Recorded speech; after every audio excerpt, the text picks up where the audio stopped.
What's going on, everybody? My name is Kvon Tucker, CEO and a co-founder of Consciously, and I'm here talking to my big bro, Alex Flamenco. He is the brother of my wife, so he's my brother-in-law, and we're gonna have a conversation today that's gonna probably span a lot of different topics. I want to talk to him about fitness, nutrition, lifting, exercise, wellness. These are all things that I consider him to be an expert in. And so part of the reason why I wanted to talk to him and wanted you all to get to know him is because I recently went through a personal and physical transformation, and this man is a big part of the reason why I was able to make that transformation, and I'm still in it. The information that he gave me, the people that he exposed me to, helped me get a goal that I previously thought was unattainable. And I was able to make this goal happen within a year's time frame. And so this man is really important to me. He has a lot of really valuable information and some different perspectives around nutrition and exercise and wellness. And so I want his perspectives to be shared with the world. And so with that, I introduce my brother, Alex Flamenco. Anything you want to share about yourself before? Not off the top of my head. No? Yeah. Okay, cool. So let's get into it, man. I'm curious about, like, how did you get into, like, fitness and nutrition? Because as long as I've known you, man, like, you have been really fit. When I first met you, I was like, man, this dude, like, you were bigger back then. Like, you had bigger biceps, bigger chest, but, like, you've always been really fit. So I'm just curious, like, how did you get into fitness? I think it's because I was so puny at 13. I don't think I even weighed 100 pounds yet. I remember a girl actually beating me in an arm wrestle, and I thought, I was like, this can't happen again. The other thing is I also wanted to be a pro football player, so you couldn't be puny and play football. Oh, shit. So that was my dream. So those were probably the reasons I started working out. And I think it's also a defense mechanism. Like, just, in the neighborhood that I lived in, I was bullied and I was a bully. So you needed to climb up the food chain so that you can survive. So working out was going to help me do that. Yeah, you got to get stronger, make sure you can protect yourself. Thanks for sharing that. I didn't know that. I didn't know you wanted to be a pro football player. Oh, yeah, that was my dream. Wow. Ever since I was a kid. I actually remember going into a donut shop, and I must have been like 6 years old. The guy asked me, what do you want to do when you grow up? And I was very specific. I said, I want to be a Raider. I love that. That's beautiful, man. And so, one of the things that I wanted to get into it with you on was around, like, I don't know where to start. I feel like nutrition is a topic that you and I talk a lot about. And I feel like you have some perspectives that not a lot of people have around nutrition. So I think the question that I have coming up for me is, like, how would you describe the importance of nutrition when it comes to wellness? And, like, how did you get to this place where you, like, understand nutrition the way that you do? I think I'll address the second question first. And I think I was confused just like everyone else. You hear so many things. Eat this, don't eat that. And I was just confused. I was like, you know what? I'm going to actually learn the actual science. So I just found courses online and started studying and reading. And I was like, I don't want anything that's biased. I want to actually understand how the body works. And then it simplified things for me. And I was just obsessed with it, where I'm still spending hours a day. If I have the time, I want to read. I get so excited about reading new studies and all that, and just understanding how the body works. And it just made things so much easier. But I did forget your first question, though. Like, how did you get to this place where you see the importance of nutrition? Because it's been an area where, like, so for I don't know how long you were telling me that I need to track, right? And I was like, man, like, I don't want to do that shit. And you were just like, you need to track, you need to track, you need to track. Like, how did you get to that place where you were realizing, like, how important it is to, like, track your nutrition? Well, it's always been, I've always wanted to help people too, because I feel like they need to be informed. If they don't want to work out or get in shape, that's fine. But I think they should know what they're actually doing and make an informed decision. But so the point is that I was thinking, what is the easiest way for somebody to actually reach their fitness goals? And I came to the conclusion that you have to track. Even if it's temporarily, maybe a couple of months, you just have to, because there's no way you're gonna reach your goals. So for instance, you're trying to be in a deficit. You're pretty much guessing. I often thought I was in a deficit, and I was in a huge surplus, or vice versa. I thought I was in a surplus, and I was in a deficit. I just wasn't eating enough. So you're guessing. Doesn't matter how much you think you know about nutrition. If you're not tracking, you're completely guessing.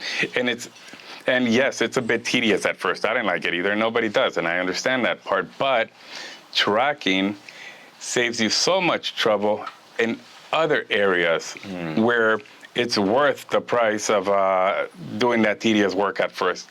And then the cool thing is that it gets easier because, as you know, like with the apps, it saves everything that you eat. And since we eat mostly the same thing every day, like, it's fairly easy. Everything's already on the app. Yeah. It just made things so much easier. And I remember you saying that, and I didn't really believe you. You were like, it gets easier, and I was like, man, I don't fucking know. But it does. It does. At first, it did take up, like, I don't want to say a lot of time, but it took up more time than I wanted it to. I was like, man, I put all this shit in. But over the course of time, you build recipes and you end up adding the food that you want, and it doesn't end up being like that much work. It's still work, but it doesn't take that much. It might be like a total of 30 minutes a day, to put all the things in. And so it's not that bad. But so obviously we know a lot of people, just like people who want to get in shape, don't want to track, right? So I was one of those people for a long time. But they're also like trainers. They're like trainers who tell people you don't need to track. What do you think about that? It's terrible advice, and it tells me they don't know what the hell they're talking about.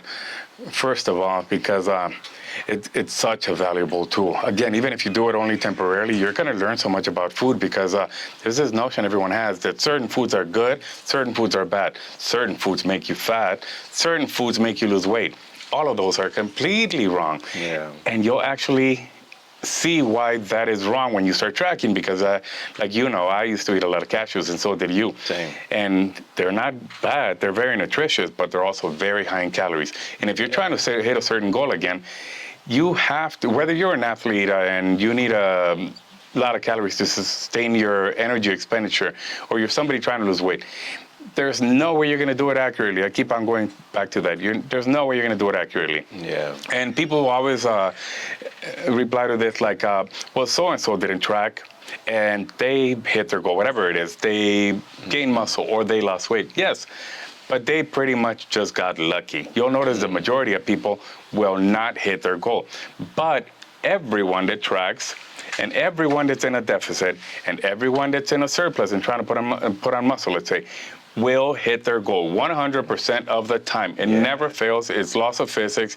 If you're doing it, you will be successful every single time. 100%. And if you're not tracking, it's a matter of luck. Yeah. So it might work out for you. It more than likely will not. Yeah, I think that's like the biggest thing, right? And that's what I realized in this last year is like how much wasted time and energy I spent trying to like figure shit out. And like you said, I've told you this before, I was trying to cut and I ended up in an accidental bulk. I was like, man, I'm trying to like lose weight. And then over the course of time, I just started getting bigger and bigger and bigger. And I'm like, the fuck is going on? Like, why am I gaining weight? It's because I wasn't tracking. I had no idea. I thought I was like eating leaner because I was eating more protein, but I was also eating more fats. And then I was maybe eating more carbs on top of it because I just wasn't tracking. So it's like a lot of it, like you said, is guesswork, and people end up like not hitting their goals or going in the opposite direction when they're not tracking. Yeah, because people think that if you work out, you're going to lose weight. But we've all seen people that work out like crazy, very hard, don't lose weight. Some of them, just like you said, gain weight. I have a friend who recently started training for a marathon and started lifting weights, put on a ton of fat. Because people don't understand that exercise doesn't cause weight loss. It does not do that. It's energy deficit that causes weight loss. And you can work yourself to death and still be in a surplus if you're not eating the right things or the right amounts. Yeah.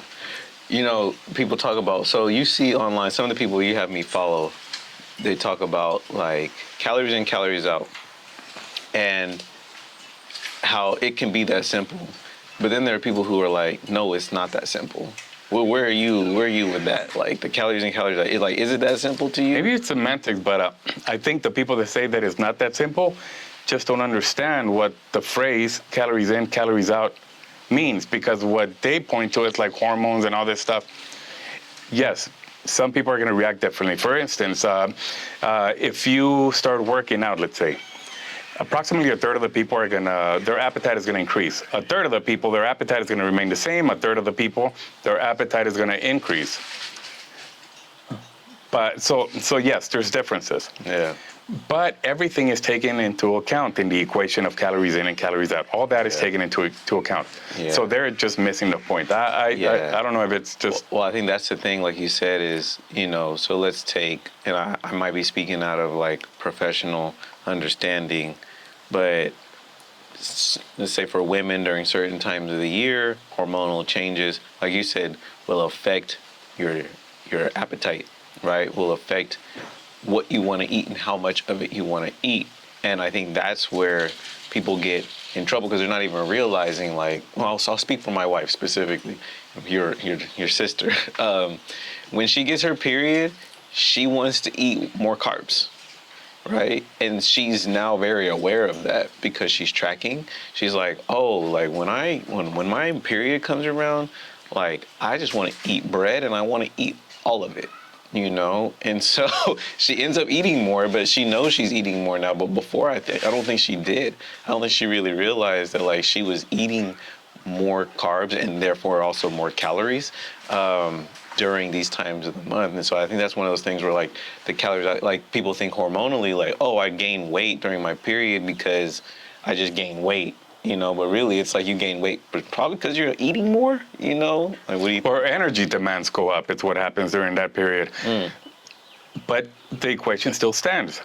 Her energy expenditure goes up, but it's still calories in, calories out, because that higher calorie expenditure is still in the calories out equation. Yeah. So they're just missing the fact that everything is included in that equation. Yeah. And it's laws of physics. You can't you can't just put on fat out of thin air. It has to come from somewhere. That's what people don't understand. Because you see people often say like, I barely eat and I just put on weight. So essentially what you're saying is that fat just appeared out of thin air. And it can't. It's simple laws of physics. We all know that something can't just appear out of thin air. Yeah. It just cannot. I don't care how you know. What do you believe? It's just not happening. Yeah. You know, one of the things that brings up for me is volume. And this has been a big thing for me is like learning low volume versus high volume, and like low volume foods that are high calorie, like cashews or dates, nuts, which I used to fucking tear up dates like that, and cashews, versus like high volume low foods, or like high volume low calorie foods, you know, like fruit, vegetables, you know. You could eat a ton. All that shit, right? Almost no calories. Tell me more about like how you see volume and calorie density play into people, like whether or not people hit their goals, or like what do you see people doing when it comes to these foods? Like, I don't eat that much, or I'm eating a lot and I'm not hitting my goals or whatever. Well, that's exactly what's happening, because now people eat a highly ultra processed, the American diet is highly ultra processed and very dense in calories. So sometimes people aren't eating that much, that's true, but they're eating a lot of calories. Yeah. And there's people that they think they're just magically gifted with this metabolism, that they think it's something magical. Yeah. And they're like, they eat like nonstop, and they just don't put on any weight, and they think it's genetics. But actually last year there was a lot of studies on this, and they found that genetics play a very, very small role. It's habits that are the actual cause of whether you're big or small or whatever. Yeah. And If you are eating like fruits and vegetables, you're going to find that people might eat like crazy, but they're just not putting on that many calories. Yeah. And I always point to like people in the 60s and 70s. People weren't working out, really. It wasn't like they were deadlifting or everyone was running marathons. They were just living their lives. And they were eating as much as they wanted, but because they were eating real foods, fruits, vegetables, meat, Yeah. it is almost impossible to put on weight. 100%, bro. Like, eat like 8 ounces of watermelon, I'm stuffed. I'm like, It's like 10 calories. it's like 8. It's like 80. It's like nothing. It still is nothing. It's nothing. Nothing. It's like, but it's like so much food, So it's like that kind of stuff. Like we make sure that we have a lot of fruit, and it's like there's conversations around fruit and how much sugar. We could talk about that too. But it's like we eat so much fruit because it's like tasty, and then it's so filling. So give me like 8 ounces of watermelon and that's a snack and I'll be good for like 2 hours, and I won't be hungry again, but it's only 80 calories. And if you just did that all day, like you actually could lose weight, not eating very much if that's your goal, but also not starving yourself. You know what I mean? What do you feel like, if there was one thing that you wanted people to really be clear about when it comes to nutrition, if you had one piece of advice, what would you tell folks? Cut down on, I don't know, there's so many things I want to say actually, but I'll say a few actually. What do you got? Cut down on ultra-processed foods. What are No, ultra-processed I'm not sure foods? that's the one. If there's one, I'm really trying to narrow it down. No, it doesn't have to be just one. Yeah. What are the most important things you want people to understand about nutrition? I think they need to understand that they don't have to starve themselves. This actually might be number one. And they don't have to give up the foods they love. I was just at Mount Hollywood, and I heard this group of people talking about fitness, but in order to get fit, they said you can't eat sugar, you can't eat grease, you can't eat this. They had a long list of stuff that you can't eat. And I'm listening, it's like, that's exactly what I eat every day. I eat ice cream, bread, pan dulce, you name it, like cake, if it's there, I'm eating it. I eat everything that I love, and there's this huge misconception that in order to get in shape, you have to stop eating all these delicious foods, tacos, burritos, and all that. Yeah. Like I often see a meme that says like, something like, my body's like, I want to be in shape, but I also love tacos. I'm like, so do I, and I eat them all the fucking time. Yeah. I'm eating tacos all the time, and I'm never giving them up. Yeah, we had burritos this morning. You can eat everything you love. It's such a big misconception that people think you can't eat all these things. Yeah. And there's some things that you definitely should cut down on. For instance, I used to drink like a 2-liter bottle of soda per day. And the other thing that people don't understand is that as you change your diet, what you like also changes. I went from not being able to eat if I didn't have a Coke with me, that now I've tried Coke, it's disgusting to me. So my taste buds changed. Yeah. So there's things that you might love right now and you feel like you can't give up. And as your gut microbiome changes, you're gonna find that you're not gonna find these things tasty anymore. Like I've tried Coke because I remember how much I enjoyed it. And I was like, let me take a sip of this just to try it. Nope, disgusting, I can't do it. Tell me, okay, so you don't have to starve yourself to lose weight. How? Right? Like how do you do that? Because that's like such a, and I used to think that too. What do you have to do to be able to lose weight without starving yourself? Well, you gotta eat out. I think first you have to educate yourself. You have to educate yourself. Your chances of reaching your fitness goals are slim to none if you don't educate yourself on at least the basics of science and nutrition. And then once you do that, you're gonna find that if you eat real food, just like we were talking about, you can pretty much eat as much as you want. And real food is, what I call real food is fruits, vegetables, and meat. It's almost impossible to be in calorie surplus. It's almost impossible. Because that's one of the things I found when I started tracking, because I run, I lift, and I was like, I eat a lot. I ate a lot of volume. Yeah. But because I was eating fruits and vegetables, I was severely underfueled. I needed to eat, I had to add like 1,000 calories per day to my diet. And I knew quite a bit about nutrition. Now imagine the average person who knows nothing about nutrition. I was missing by that much, by about 1,000 calories. And when I started tracking, then I realized that I needed like 3,500 calories just to break even per day. Wow. It was very difficult.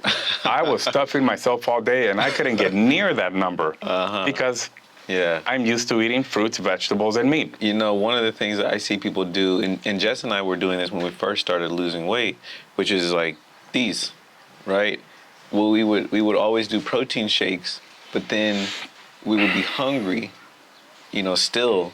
And it's like, well, if you actually just ate your protein, you wouldn't be hungry because Way more filling. Like it's way more filling than a scoop of protein. Like I feel like like protein shakes are good if you're trying to get extra calories, but if you're just trying to like stay under a certain amount of calories, you probably shouldn't because it's so low volume. You know, it's not super very filling. it's not very super filling. So it's like we stopped. We have these 3 big ass jugs of protein powder that we don't really use very often anymore because for us to like lose or stay under our calories or even try to lose weight without being hungry, it's best for us to just eat meat, you know, because if we eat meat or we eat our protein in the natural form or semi-natural form, we're never hungry, bro. Like, And that's one of the never hungry. many mistakes that people make when they're starting. But it's so hard to convince people. Even if I try to explain the science, like they just don't believe it. As soon as they start working out, they buy this shitload of supplements. They're taking this, and that. And they ask me, what supplements should I take? And I'm always like, none. Unless you're like an athlete that requires a lot of calories. They forget what the word supplement means. It's supposed to supplement your nutrition, not the main source of your nutrition. And most people, when they start working out, almost everyone is trying to lose weight. Almost everyone. Well, side point, I always try to differentiate losing weight and fat. So I was like, do you want to lose weight or do you want to lose fat? Because losing weight, you're going to suffer.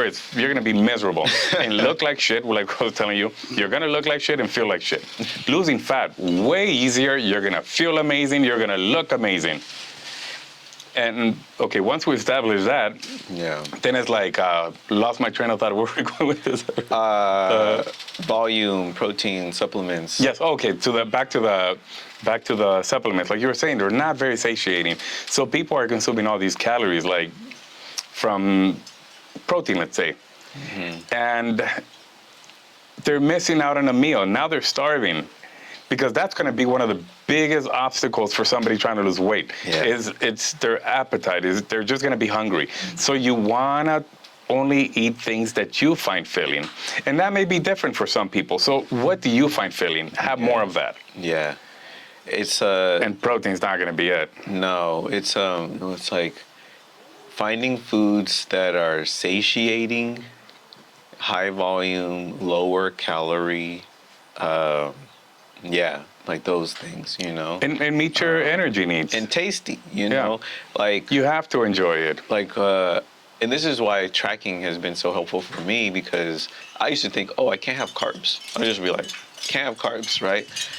And it's like, no, there's actually a lot of different carbs that I can eat to help me meet my goals. Like you were saying, like there's no good and bad foods. I used to think carbs bad, right? When really it's like, no, actually some carbs are really good for my goals, right? Some carbs actually aren't very helpful, right? Like eating bread, as an example. For my Well, it goals, depends. For my goals, Yeah.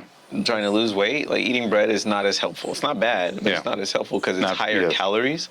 But rice noodles, all kinds of potatoes, you know, like all those like starches that I used to think like starches are not going to be good for my goals. Like, no, they're actually great. Like I eat so much rice, I eat so many potatoes every single day. You know, I'm eating these things, and it's like helping me get to my goals, keeping me full. We can make tasty meals and bowls and all this shit out of it. And so it's like that kind of stuff has been what I've learned through this process of tracking my food. Is like what foods are good for my goals or helpful for my goals. That's how everyone should look at it. Also, as a budget. Find out how many calories you spend per day. Look at that as your budget. How do you want to spend your, let's say, 2,000 calories? Now, I happen to have a high budget. Like I said, just to break even, it's like 3,500. So I've had to add so-called bad foods. Like I'll eat people think granola is healthy. Again, it's not good or bad, but it's very high in calories. Or cereal, or ice cream.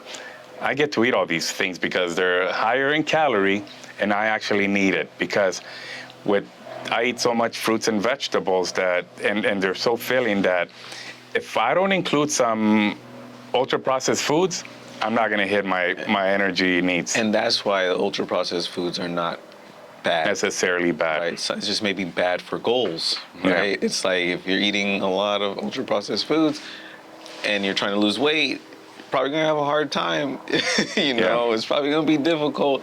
So you might want to reduce that stuff. Like even for you, like you said, like I'll say this, because I've been trying to maintain or lose for over a year, like I haven't had very many cheeseburgers in a while.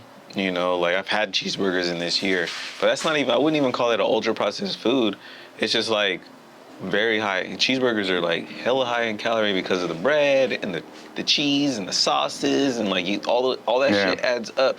I love them, but it's one of the things that I've just reduced how often I consume them because it hasn't been helpful for me. But it's like, it's just, I'm okay with that for now. And what you'll find is that often you can adjust whatever recipe and cut out a lot of calories and pretty much eat the same thing. Yeah.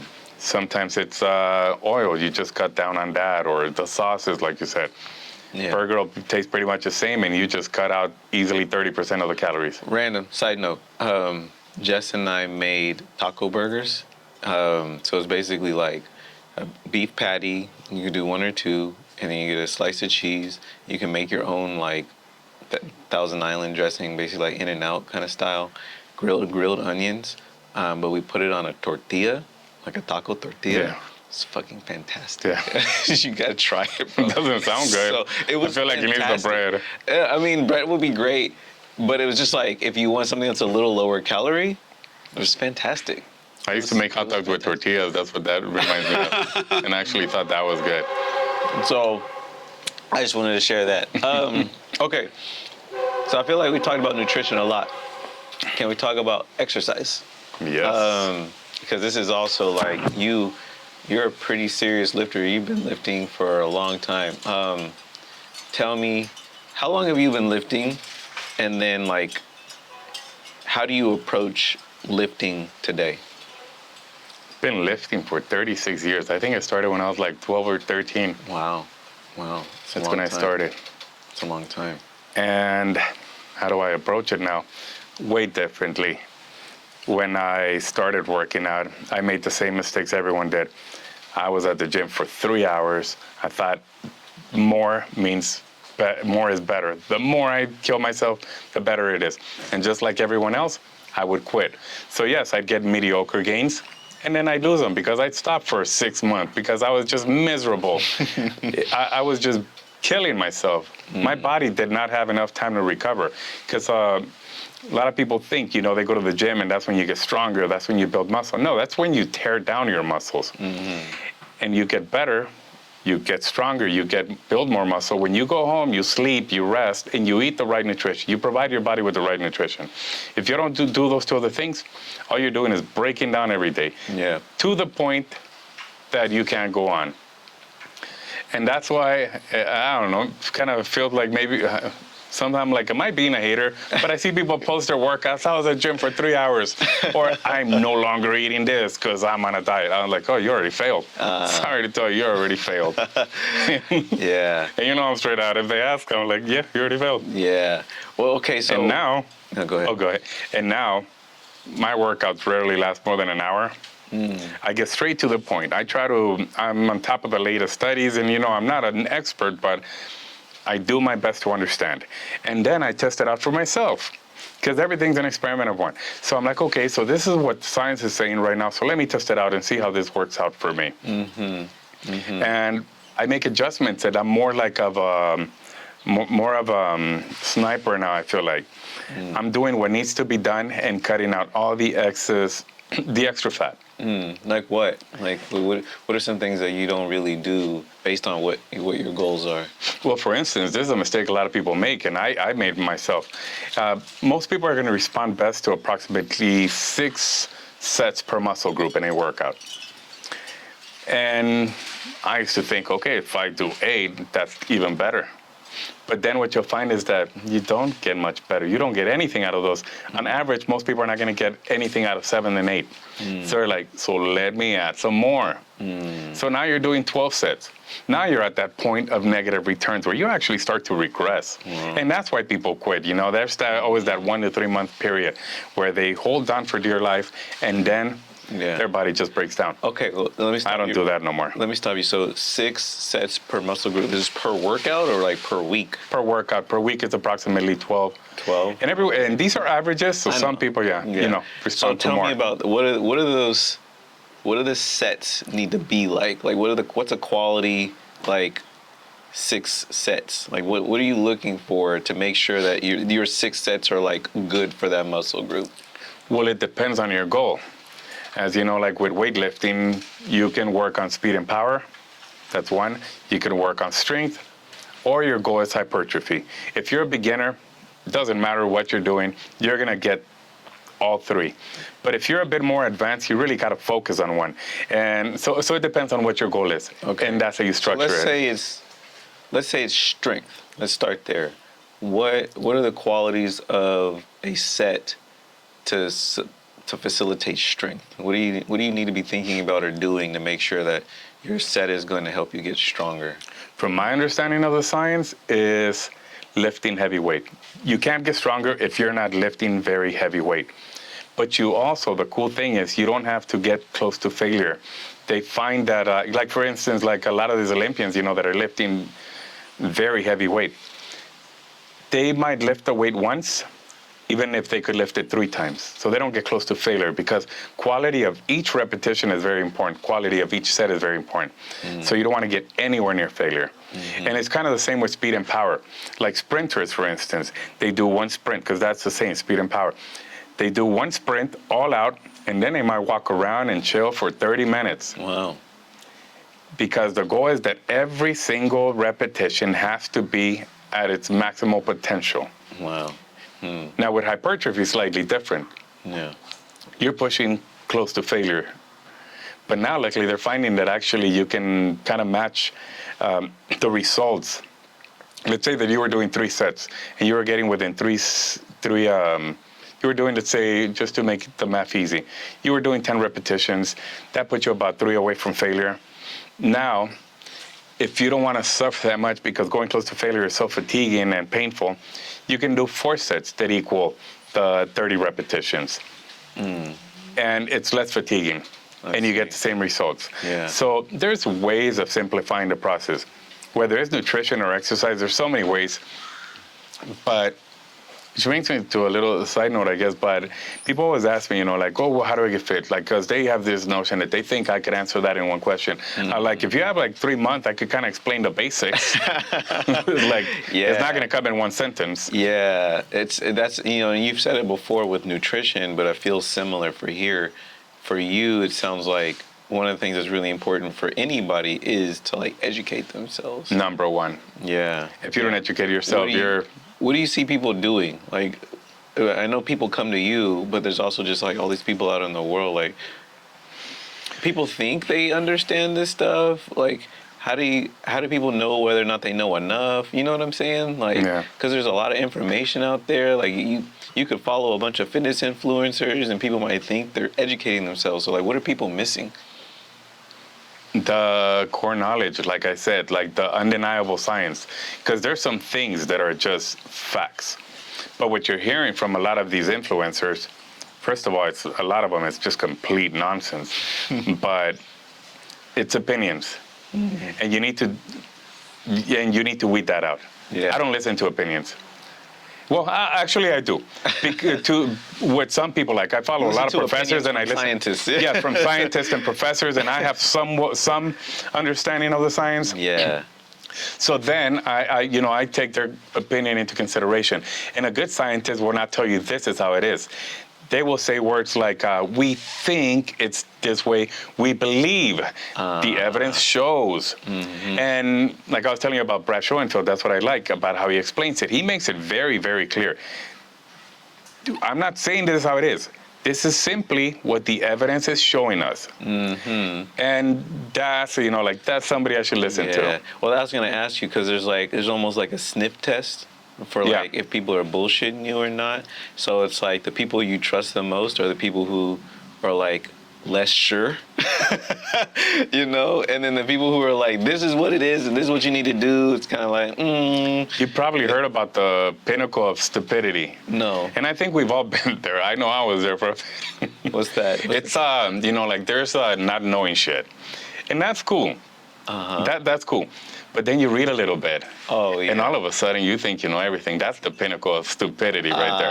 Yeah. You're like, well, I have this all figured out. But then you educate yourself more and more, and you're like, fuck, I don't know shit. This is huge. It's like we're barely scratching the surface. Yeah. And a good scientist is there, like, where they're not sure about anything. Yeah. They realize that we're barely scratching the surface on all this knowledge. Well, that's why I feel like with lifting in general, like just like there hasn't actually been a lot of research prior to like the last like 5 years. Yeah, it's really increased. And in the last 5 years, people are like, oh, it's like long partials and all these things are coming out about lifting that other people I think in the past have just been like kind of winging it. Yeah. And now the science is coming out like actually a lot of the shit that we were doing is not that effective. It'll help you, some people get some goals, but it's actually not that effective. And that's where you're seeing so many records being broken, like athletes like LeBron, going well into their 40s and performing with no drop-off in their game, barely any drop-off. Crazy. And it's amazing, and they are not working harder. I always make this point, because we've just been led to believe that in order to get certain results, you have to kill yourself, balls to the wall, no pain, no gain. And they're not working harder. One of the things that LeBron, for instance, is doing is napping 2 hours a day. Wow. So it's actually the opposite. A lot of athletes, what they're doing differently is they are resting more, getting better results. One story that I like to share, and this is from way back, that was his name that broke the 4-mile barrier. Oh, I don't know his name, but Anyways. I know the thing that happened. So what he did differently, one of what they believe was one of the reasons that he was able to break the record, the 4-minute mile barrier, is that he actually was resting more than everyone else. I don't While know. everyone thought, and they thought he was crazy, they were like, no, you got to work harder. Nope, rested more. Rest better. Recover better, harder. recover better. Honestly, bro, like to me, that is also, I feel like that's my superpower, bro. Like I like to work out hard, but like you, I'm not killing myself in the gym. I'm working hard, but I'm not killing myself. But man, sleep and nutrition. So first I was like So all important. about sleep. And then I was like, okay, let me get on my sleep and then let me get consistent in the gym. And then I added nutrition to that. And then that's when my goals were like took off. I was like, for me, like sleep was huge for me years ago. And I just, you know that. But like adding nutrition, thanks to you, I feel like that's like the trifecta, is sleep, exercise, and then nutrition. Like you do those three well. You have to do all three or you're pretty much wasting your time. Like you'll see results for a little bit, mediocre results. Then you're going to be working your ass off for a long time and not progress. So before we get off of lifting, because I feel like we're going to veer into sleep and I want to talk to you about sleep and recovery. Lifting. So if I don't know anything about lifting and I'm trying to learn more, like where would you recommend people start? Exercise physiology textbooks. Yeah, read the textbook. Yeah. Otherwise, you're I've going to be never read confused. them, by the way, but I've followed people who have like helped write them based on people that you recommended me to talk to. Like, are they easy to read? No. They're not. Like when I started, what I had to do is read a sentence and mitochondria. I'm like, what the fuck is mitochondria? And then I go down this rabbit hole. So now I know everything about mitochondria.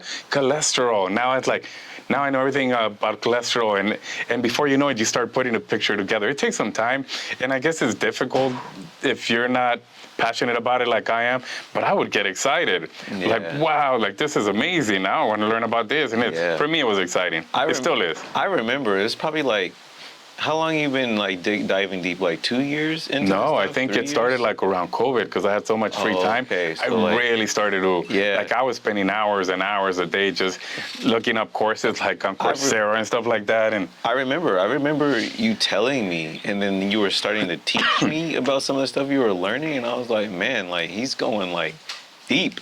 He's going deep into it. You think everybody should do that? You think everybody should go deep? no, I don't think people are going to go that deep, but I've narrowed it down to the basics that people should learn. And if they're willing to hear, I'm willing to teach. And then I don't think people should take my word for it either, just like they shouldn't take anybody's word for it. But I think I'll put you on the right path. Yeah. And the difference is that what I'll say, because I stick to the facts, you can confirm it yourself, as opposed to most people that you're going to listen to, which is complete fucking nonsense. And if you looked up what they're saying and started to get a decent understanding of the science, you'd be like, that person doesn't know what the fuck they're talking about. Okay, so you're saying not everybody needs to go that deep, but that is what you would recommend. Yes. Okay. At least learn the basics of energy, of the energy system. Yeah. That's actually quite simple. It doesn't take that long. You could spend a few hours maybe. Okay. And you'll have a basic understanding of the energy system. Yeah. That'll do a lot. Yeah. Well, I also, you recommended me to follow some of these, like, nutrition. So the difference, not nutritionists. You haven't recommended me to follow any nutritionists. You recommend me follow nutritional scientists, and that's where I realized the difference, right? Like, there's a difference between nutritionist and nutrition. Just as an example, but even like some of the what's his name? Dr. Mike Israetel. Mike Israetel. Yeah, like people like that. Exercise physiology. That's what he teaches. These PhDs in exercise physiology. You recommended me follow people like him to learn more, and it's like that. Those are the people who are like helping make the science. And then, like I told you, even then, you still want to verify it. Yeah. Not even necessarily because you don't trust them, but you should understand what they're saying. Yeah. Not just go out and parrot what they're saying. Like you should understand it. Well, I think that's like you said. It's like run your own tests, right? Yeah. So if you hear somebody say something, try it, and then like see if it works for you, and I think that's what a lot of people, they'll read or hear something, and then they'll just like parrot it without even actually trying it for themselves. They don't understand it. It's just like start telling people to start doing something that they saw on social media, and it's like, have you even tried that? Yeah. Has it worked for you? Or do you understand the mechanism or anything like that? No, no clue. They just heard it and like, that's it. Okay, let's switch to recovery and sleep, and I kind of put them together because I feel like they're not the same thing, but they're highly connected. Like, where are you? Where are you in your journey with recovery? Because I know sleep is something that like you haven't been like a big sleeper. I wasn't for a long time. As long as I've known you. So where are you at now with your recovery and sleep journey? I actually do get about 8 hours of sleep now, and for a long time I was that guy that said like I'll sleep when I'm dead. I didn't realize the importance and how much more efficient and healthy it makes you in every aspect of life. It is so incredibly important, sleep. Yeah. And I thought it was like a waste of time, but it actually creates more time. And then even in the time you have, you're just going to do everything so much better. Everything, whether it's work, school, recover from a hard training session, everything is just going to be better. What was the turning point for you? Because I feel like this is maybe also within the last 5 years, you've changed your relationship with sleep and recovery. Well, I used to also struggle with sleep. Like I had a lot of trouble falling asleep. I couldn't get enough sleep. I just couldn't sleep. And I like you were reading about, talking about, what's his name, Peter Attia.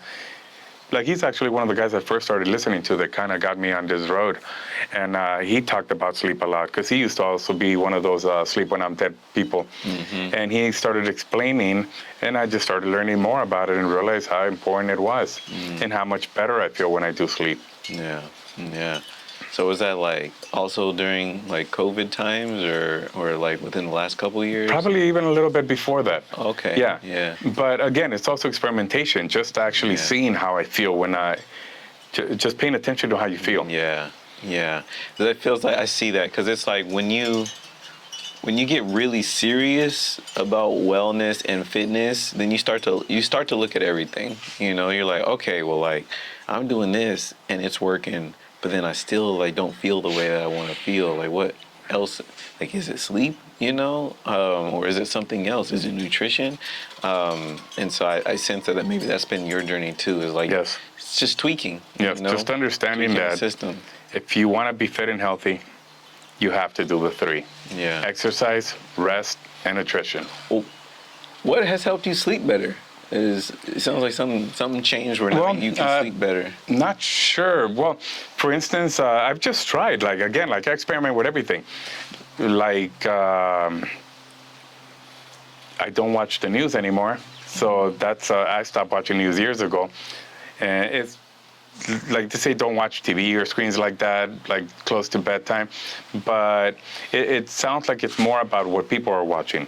And even though I still watch TV once in a while before bed, it's nothing stressful. I also try to keep the room a little cooler, again, because I keep on hearing that like temperature is going to make you sleep better. And I have noticed that when it's cooler, I sleep better.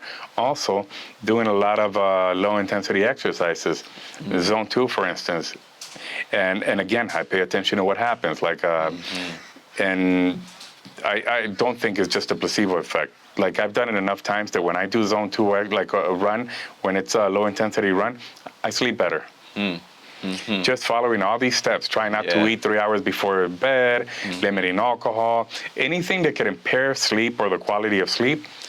I've taken it out just to test it and found good results. So I just continue with that. See, that's the shit, man. That's how you know someone's serious, because you're looking at the research, and then you're trying it for yourself, and it's like you go down this list. Like I did the exact same thing. Like again, I think we're meeting each other in similar places, but we've taken different approaches. Like you've been way more about fitness, like exercise and nutrition way before I was, but I've been on sleep for like years. Yeah. You know, and I did the exact same thing. I was like, read some research. I read a book called Peak Performance. And it was about like all the highest performers in the world, athletes to like CEOs. And in that book, it mentioned sleep over and over again, like all these different people in different parts, different industries, like different professions. It was like, I sleep. And I was like, fuck, I gotta get on my sleep. Because that back then, I used to like sacrifice sleep to go to the gym. I'd be like, oh, you know what? Like, I only got 4 hours of sleep. Fuck it, I'm going. You know, I'm gonna wake my ass up 5 hours, 6 hours. I'm gonna wake my ass up 4:30, no matter what. And I wasn't getting results the way that I wanted to. And I was like, why the fuck am I not getting results? So then I started to like focus on sleep, and then results started to roll in a little bit better. But I also just felt better, you know. So I did the same thing. It was like, you know, no TV too soon, not eating too soon before bed. Getting the room down to 68 degrees or whatever, you know, all those things, making it as dark as possible, doing all those things has changed my relationship to sleep and helped me get so much sleep better. And now it's, you know, now we're both here, you know, super important, man. Super. I sleep so much better now than I used to. Yeah. I feel like it could still improve, but it's so much better than it used to be. Yeah, man. It seems like it. Like I see, because again, I remember you being like, man, I used to say like I hate sleep or something like that. Like I feel like it's a waste of time. You're like, I hate sleeping. No, I still wish we didn't need sleep because then we'd have more time to live. But we'd probably just feel that most people would probably just feel that with more work anyways. Yeah, exactly. What else, man? What else do you feel like when you think about wellness, fitness, nutrition, exercise? Eliminating stress. No, talk to me about stress. Yes, eliminating stress. How do you do that, man? Well, where are you at with your relationship with stress? I've eliminated most of it. I'm really not a stressed out person, and I was for the majority of my life. As you know, I lived with a lot of anger, a lot of hate, and a lot of just suffering needlessly. living in the past. I changed my perspective on life, and shit just doesn't bother me anymore. How did you do that? Because I see that. I feel like, I've talked to Jess about it. Like, I see you, I would say, like, heal. That's my That's word. what I would say, too. I don't know how much you use that word, but That's what I would say. how did you do that? Because you have, to me, you have changed as a human being, like, energetically a lot in, like, the last 4 or 5 years. And I think a large part of it has to do with what I would call healing. So, like, what did you do? Because I know you didn't go to a therapist, or at least I don't think you did. So, like, how did you heal yourself in this time? Well, reading certain books really had a huge impact. I mean, Man's Search for Meaning, for instance.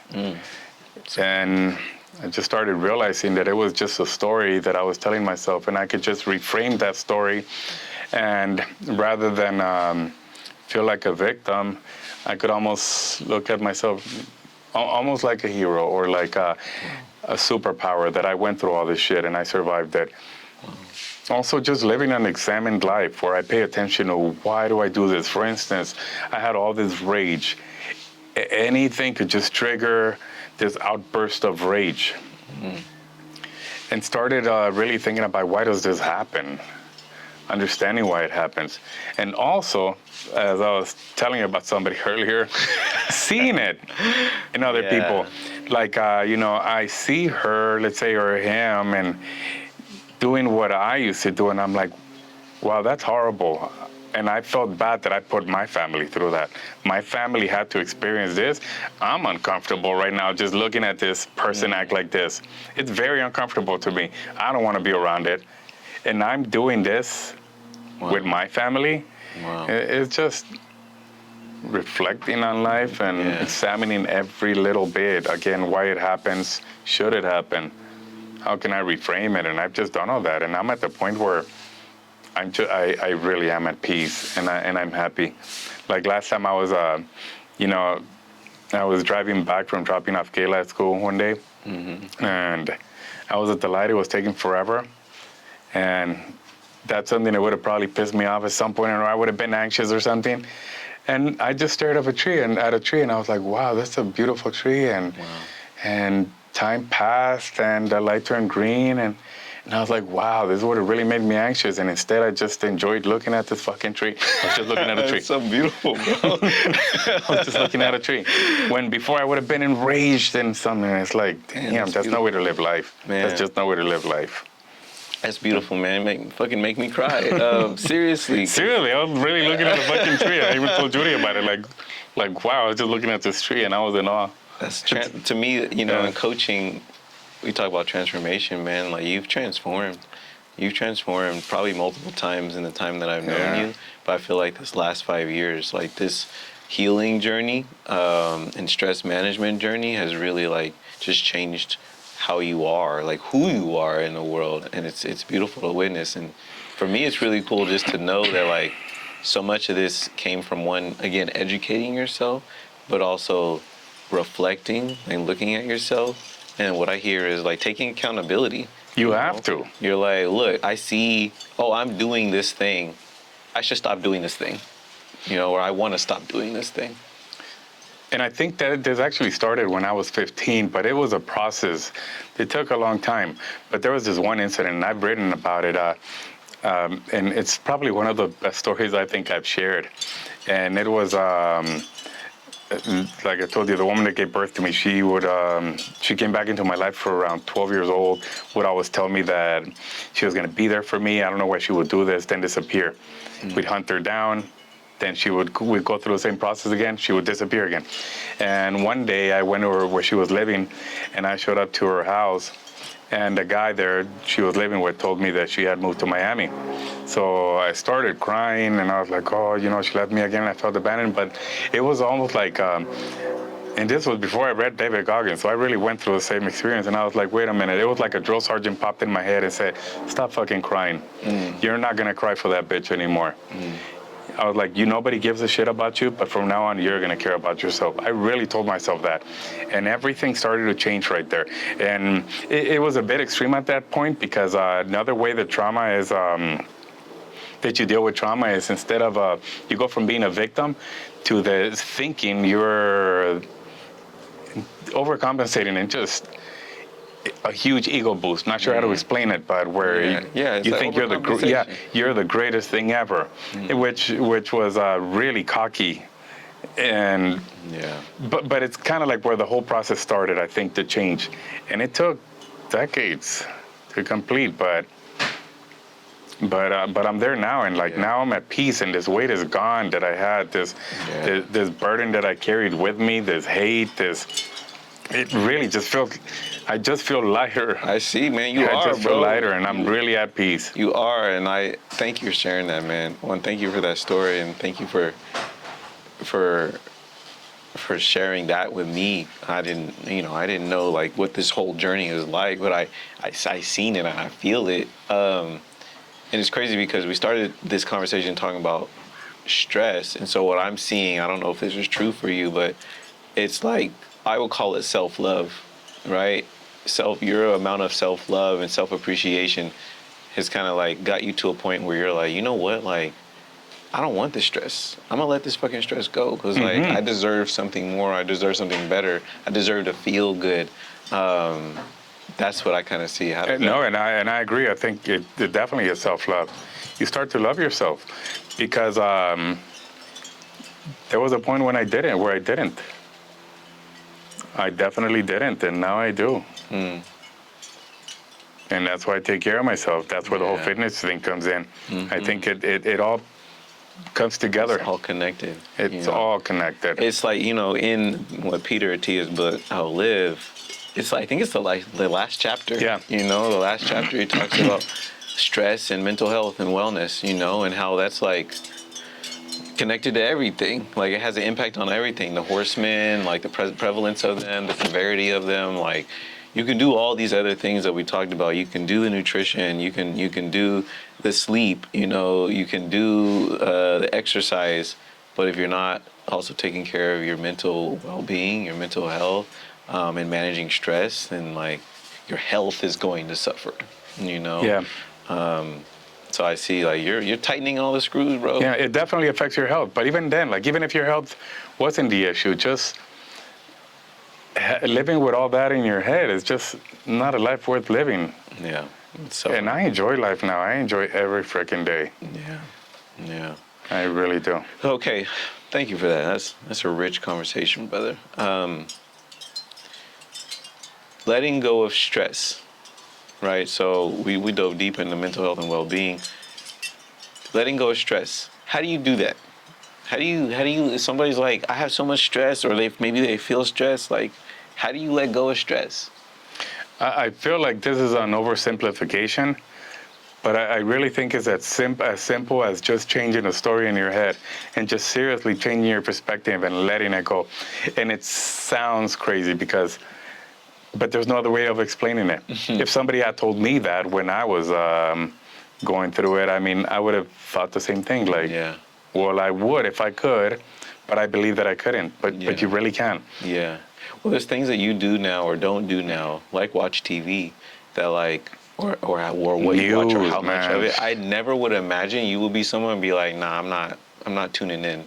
And I think that's a part of it. It's like stuff like that, where it's like literally like when you think about letting go of something, it's like some people are holding on to things that don't serve them, and you can just let go. That easy. It really is that easy. You just so there's stop. It sounds like an oversimplification, but it really is that simple. Well, it's simple but not easy. Yeah. Well, actually, I feel like it can be easy. It can be easy. It can also be easy. Sometimes it's just like a choice. It's like one simple choice. You know what? I'm not gonna watch that shit today because I don't like the way it makes me feel. It really is just a choice. It often is. Yeah. Again, in Man's Search for Meaning, like Viktor Frankl talks about that, it was just a choice. He was in that camp just like everyone else, but he just chose to not let him break him, or mentally and physically. He chose to look at it differently. Yeah. He chose to like make purpose out of it. Okay, one more thing that came up for me, and then we can come to an end, maybe. And now I'm like losing it. It was around, work. I know for you, work had been a pretty big source of stress. How do you, and it doesn't seem like it's a big source of stress for you anymore. How do you relate to work? How do you look at work now versus maybe how you looked at it before? Well, this is one thing we have in common too. We've talked about, like, I remember being a kid and thinking, like, I don't want to work the rest of my life. And when people hear that, they think it's crazy. Like, but I had a business. I still have a business, but in the beginning, the business was very successful, grew very quickly, but I was miserable. It took up all of my time. And it just reminded me of what I value. I personally have never cared about fancy things or having money. Money to me is just something that we need to survive. We definitely need it. We have to work for it, unfortunately. But there's a point where we work. Again, we have to work so that we can make a living, so that we can survive. We can pay for a roof over our head and food. But work at some point became working just to make more money. And when we made money, so that we can have fun on the side, now we're working just to make more and more and more money. And I had to, owning a business reminded me that those were not my goals. So now I aim just to make enough money to support everything I need, all my needs. And then what I value above everything is having free time. Having free time. We have this one life. It's not that long. I want to enjoy it. I don't want to fucking die and have spent my entire life just working. Fuck no, never. Never. I see so many people that are just so obsessed with making more money and more money and more money. And they are not living. On the weekends, that's one of the things that I realized too. I used to come home on a Friday and I needed a beer. I needed the beer because it was going to relieve my stress for a little bit. Now, I still drink a beer, but I don't need a beer. I drink it because I like drinking that beer. I enjoy that one or two beers like we were talking about yesterday. I enjoy one or two beers, and that is it. I don't need it for stress relief. I actually enjoy it now. As opposed to before when I thought I was. Crazy how, like, when you reduce stress and you have more time and space for yourself, it, like, changes your relationship to, like, everything else, Like, for me, one is alcohol. We actually probably should talk about alcohol. One is alcohol, the other is food. Like, I didn't realize until I got my stress down how much of an emotional eater I was, and sometimes still am. Like, Jessica revealed to me, like, when I'm traveling, like, when I'm hopping on flights, like, I just have this, like, urge to eat. I'll be like, oh, I'm gonna go grab a sandwich from the local place at the airport. I'm not hungry, but I just do it. So I tend to be a stress eater, but I didn't realize that until I got my stress down. And I was like, oh, man, like, I'm actually not that hungry, Whereas, like, because I used to be so stressed, I was, like, always wanting to eat something. I was wanting to eat something to make me feel good, to try to, like, override the stress that I was feeling. That's true for a lot of people. So, okay, alcohol. So we talked about where you're at with work. So it's like, as we realize, I'm realizing you've like transformed your relationship with, like, so many different things. It's like TV, sleep, work, exercise, nutrition. TV was alcohol. on 24/7. I remember that. I used to wake up and there might be 3 TVs on because I didn't want to miss a low thing. Key, Jessica and I, she'll own up to this. Like, we were a little judgmental, and I'm judgy as fuck too. You probably felt the judgment, but we would be like, man, like, TV's, like, always on, Now the TV rarely goes on. We will go weeks without turning on the TV. I love it. It. It's probably, like, I personally enjoy being here more because the TV's not on so much. And if it's like, on, you see it's music. Yeah, it's music. I fucking love that. That's my house. Like, I just keep music on. But anyways, Alcohol. Where are you at with alcohol now? You mentioned a little bit of it, but let's dive deeper into alcohol. Like, where are you at with it, and how'd you get there? Well, I've never been a big drinker, actually. I remember even when I had my apartment, my first apartment at 20 years old, everyone used to come drink in my house, get drunk, a bunch of young guys, just getting drunk, and I'd be sober as hell. But then I started drinking, and I drank like young people do, to get fucked up, and you pass out, and you throw up, and I would do that once in a while, even as an adult. But then, again, I've never been a big drinker, but I especially changed my relationship with alcohol after that podcast that I told you about. The subject was about addiction and just different ways of treating it. But the girl talked about her relationship with alcohol and how she used to drink and get drunk. She thought it was just for social events, but her kids pointed out how it made them feel. And it made her take inventory of what actually she was doing. So one day she sat down and she started drinking and noticed that she enjoyed the first beer, maybe the second, but then you keep drinking and you're not really enjoying it. And I see this all the time because, again, I'm also very judgy. And I see my friends and they're drinking, and I could tell they're no longer enjoying it. Yeah. But why are they still drinking? It's like a competition. Yeah. And we all grew up with this thing where it's like, oh, can you, like it's a manly thing, like you can outdrink somebody, and it's a competition. But they're not enjoying it. Yeah. They're not enjoying it. Yeah. Me and my friends, I talked to, Cliff. I was talking to Cliff about this maybe like 12 months ago, I'm not sure. But we used to take shots of 151. We had, it was like a ritual. Oh, I remember that. You remember that, That right? drink, yes, it's nasty. And we were like, why the fuck were we taking shots of this disgusting ass alcohol that was getting everybody fucked up and nobody felt good. Would make a lot of people sick. Nobody really wanted to do it. Why were we doing that? It's how you showed how manly you are. Right. And what we ended up realizing that wasn't what we were trying to do. We would do it because we didn't care about ourselves. That too. We didn't, no self-respecting, self-loving person would take a shot of 151. You just wouldn't do it. You might have a beer, that's fine. Yeah.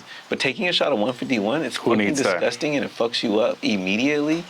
No, so it's that's, I think, a part of the self-love journey is not doing terrible stuff like that to yourself, That you actually don't even enjoy. So if there's somebody out there who really enjoys that, they should do it in moderation. Yeah, sure. I don't know. If you enjoy it, I don't know that there is. I don't know. I don't know. I don't know that there's anyone that does. I don't know a single person who likes 151. It's disgusting. So again, just paying attention. Are you doing this because you really enjoy it?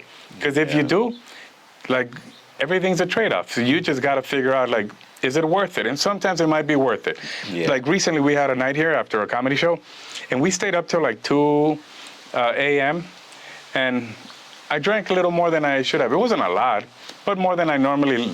But I thought it was a good trade-off. We really enjoyed the night. Yeah. It was a good trade-off. It was worth it. Yeah, I'm in a similar place. There was a time when I was I'm probably gonna go cold turkey one day. I'm not there anymore. I think I will probably drink the rest of my life, but it's gonna be consciously because I plan on it. I enjoy it, right? Yeah. And so and you put me on a non-alcoholic beer, so it's that's blending that with maybe actual alcoholic beers. So we do. Maybe it's a little mix here and there. Have a real beer, fake beer. Yeah, real beer, fake beer here and there. But yeah, it's about finding that relationship that works for you. And also supports your other goals, right? Yeah. So you and I talked about if I want to have a great workout the next day, it's gonna be no drinks for me or max one. If I'm not caring about what my workout the next day is, or I'm don't want to have a workout, then maybe I'll have 2. And I'll be okay with that.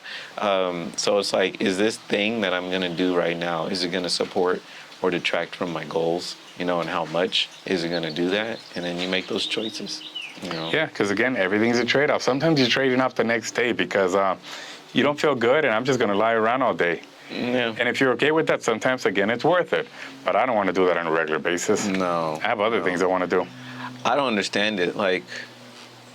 People who drink at least one drink every day. I don't really understand that. Yeah. I don't know how people do that and then like manage to have great workouts, or stay under their calorie deficit, because it's like It's tough. when you start drinking, it's like you also make other poor decisions for yourself. And alcohol affects you in so many ways. Impairs sleep, inhibits muscle protein synthesis. It affects you in so many ways. Yeah. So there's a lot you're trading for a good Yeah. time. So it better be worth it. Yeah. Yeah. And most people are just not just don't know that they're making these trade-offs. The other thing, and that's why I like to try to inform people. I give people on advice they're not asking for, but sometimes. But I just want to make an informed decision. You could knock yourself out, but I figure maybe if they know this, they might change it, because maybe they don't want to hurt themselves. Yeah, I think that's the other thing too. Is when I was younger and I would drink a lot more, I wasn't as sensitive to how my body felt. It's like, let's say right now I feel great, right? It's kind of like you, like we're both like, I feel fucking great. When you don't feel great, you feel that. But if you feel shitty and like drinking alcohol, like the level of shittiness, you don't really feel the difference. You know what I'm saying? That like is when a you good generally point, yeah. feel shitty and having a bunch of drinks, you don't really notice the difference. But when you feel great and then you have a few drinks that you make Then you shit, can then tell the you're like, difference. oh man, like I'm feeling last night. I'm feeling like most people feel on a regular basis. Hey, right. Yeah, pretty much. I don't like this. I'm trying to get back to where I was. That's the thing for me and for Jessica. We talk about it all the time. Like, she's in a similar place, I think, as you and I, which is like, enjoy to have drinks, but like, I still love having a beer. I don't ever plan on giving it up. I love the taste of it. I love it too. Yeah. I love it too. I just Makes me think drink we should differently. go get some non-alcoholic ones. Do you have We some? have some. We should have one right now. Yeah, man. Well, I feel like we covered a lot. I don't really have any other topics. I didn't really have a topic list, but like we covered. Better to wing it. We covered nutrition. We covered exercise. We covered sleep. We covered stress and mental health and wellness and alcohol. Anything Pretty else? good. Probably. No, I think we covered I everything. think we covered all Everything on the subject. all the pillars, man. Yeah. Well, man, I just gotta say thank you again. You really, in so many ways, you are a big brother, but it's not just like because you're my brother-in-law, but like I look up to you, and I've looked up to you for a long time, and for many reasons. The first thing I looked up to you for was just the father that you are. It's like, you're like the best. You're literally the best dad I know. And Thank you.